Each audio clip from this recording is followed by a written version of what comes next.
السلام عليكم ورحمة الله وبركاته ولا لي قالقة والدي سلامي مال والبقى الدنيا ذاك جوكتان ولا شي نزار عبد الكريم waxaan idin soo gudbinayaa fiidiyowgii aan ku wada balansaneen dardaaran ku socota sayga qaybtiisa labaad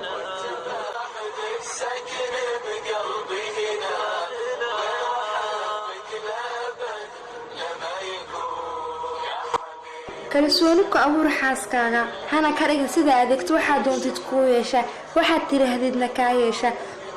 ku dhiirigeli inay yeelato shakhsiyad fikrado iyo go'aano iyada u gaar ah kalana tashaamurahaaga oo dhan kulana dood si xigmad leh qaada ra'yigeeda hadduu kula muuqdo inuu saxan yahay una sheeg inaad ra'yigeeda qaadanaysid hadduu si ra'yigaaga kula saxnaado si deganaan iyo dadnimo wanaag leh ugu dhaadhici mahad celi xaaskaaga markay wax mudan in lagu amaano laguna mahad celi sameeso xadiis oo tirmadu warinaya baa qofka aan dadka ku mahdinin allana uma mahdiyo xaaskaaga ha eedeenin hana cambaareenin hana barbar dhigan dumar kale ood ku leedahay way ka fiican yihiin ku dayo isku day inaad ku dartid kuna taakulaysid wax kasta oo ku dhiirigelin kara inay aqoon kororsato haddii doonaysid inay dugsi ama jaamacad dhigato u fududa u garab istaag haddaynay waxay baranaysa ka hor imaanaynin diinta kana mashquulinaynin waajibaadkeeda marwanimo ee guriga markay gul soo hoyso la farax oo dareensi inaad guush la wadaagto galabkayga aad had iyo jeer istaagsan tahay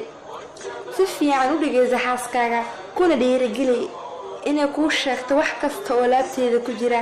iska jir inaad ku jeejeestid ama hadalkeeda jibisid waxaa jira dumar aan hadal deenin oo dariska iyo dadka baxanta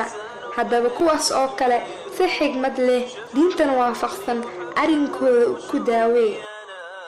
dareensi xaaskaaga inay agtaada aamin ku tahay ood adiga dugsi iyo dugaal ugu tahay duruuf kasta ay ka baqayso dareensi inaadan weligaa dumar kale ka doorbidaynin iska jir xiriirka dumarka aan ku banaanayn ogow inay ka mid yihiin waxyaabaha ugu badan ee guryaha dhisan dumiya dheelatir jacaylka xaaskaaga iyo jacaylka waalidkaaga iyo kantoolkaagaba dhinaca kale ha ugu eexanin oo daraf waliba xaqa uu kugu leeyahay si adigoon darafka kale xumaynin u ahaa xaaskaaga sida aad jeceshahay inay ku ahaato ogoona inay iduba kugu jeceshahay waxaad adigu ku jeceshahay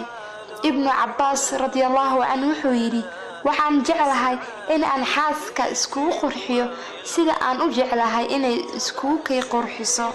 soo wareeji oo ku soo madadaali guriga dibadiisa ha soo hawbadalatay gaar ahaan ka hor intayn dhalin uwad madadaaliya wax alaala waxay jeceshahay inay kula qaybsatana la qaybso reerkeeda xiriiri dhaqaale si xushmad leh ula dhaqan oo u soo dhaweey waqtigaaga oo dhan shaqada ha siinin inaan ka miseerinin waqtiga aad fasaxa leedahay iyada kula qaado guriga gudihiisa ama dalxiis u kaxee oo soo wareeji laylan caajis dareemini marka aad guriga ka baxaysid ku sugooti dhoola cadeyn kana dalbo inay ku soo ducayso marka aad guriga ku soo laabatidna ha ku degdegin ee waqti si ay kulankaaga iskugu diyaariso gaar ahaan marka aad safar ka soo laabatid waxa laga yaabaa inaad ku aragtid qaab iyo labis aadan jeclayn inay kugu qaabisho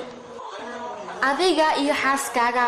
nolosha isku ilku eega iskuna day inaad aragtida ka midoodaan isku day inaad xaaskaaga ka kaalmaysid hawsha guriga Aisha radiyallahu anha waxay tiri rasuulka sallallahu alayhi wasallam haweenkiisa ayuu hawsha la qaban jiray salaadaha waqtigeed marka la gaarana salaadaha ayuu bixin jiray isku day inaad isha ka dadbatid meelaha qaar ay xaaskaaga ku liidato ama lagaga fiican yahay xasuusi wanaaga iyo waxtarkeeda si ay u daboolaan ceebaheeda xaaskaaga la kaftan oo la ciyaar rasuulka sallallahu alayhi wasallam oo nin saxaabi ah hadlayo wuxuu yiri gabar maxaad u guursan weysay aad la ciyaartid oo kula ciyaarta sidoo kale Umar ibn Khattab radiyallahu anhu oo aan ku ahaa adayga wuxuu dhihi jiray ninka markay xaaskiisa la joogto waa inuu sida caruurta ahaado marka oo dad kale la joogana waa inuu rag ahaado waxaa halkaas inoogu dhammaaday dardaarankii aan ugu soo talgalay sayga sii faafi oo la sii wadaag asxaabtaada waxaa laga yaabaa guri farxad la'aan ahaa inaad u noqotid sababta ay ku farxaan waadna ku mahadsantihiin daawashada fiidiyowgayga assalaamu calaykum waraxmatullaahi wabarakaatu